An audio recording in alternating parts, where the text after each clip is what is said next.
वज़ीर-ए-आज़म शहबाज शरीफ और तुर्क सदर रजब तैयब एर्दोगान की मुलाकात, अहम मंसूबे पर इत्तफाक लिया गया। पाकिस्तान और तुर्की ने रूस से बजरिया पाइपलाइन पाकिस्तान को गैस फराहमी के मुजवज़ा मंसूबे पर काम करने के लिए इत्तफाक लिया है।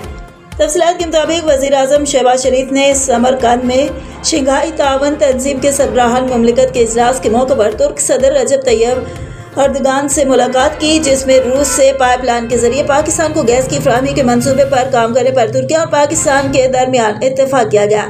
तुर्की की सदर रजब तैयब एर्दोगान ने वज़ीर-ए-आज़म से गुफ्तगू करते हुए बताया कि रूस, कजाकिस्तान और उज़्बेकिस्तान में किसी हद तक गैस पाइपलाइन के लिए बुनियादी ढांचा पहले से मौजूद है। इस सिलसिले में दो तरफा तिजारत के फ़रोग़, गैस की फराहमी समेत लार्ज स्केल मंसूबों के इम्कानात और अमल दरामद पर इत्तफाक राय किया गया। तुर्क सदर का कहना था कि हम जनूब मशरक़ी एशिया और मजमूई तौर पर एशिया में पाकिस्तान को अपना तरजीही शराकतदार तस्वर करते हैं। दोनों ममालिक के दरमियान नहायत मुस्बत अंदाज में ताल्लुकात फ़रोग़ पा रहे हैं, जिस पर हमें बेहद खुशी है।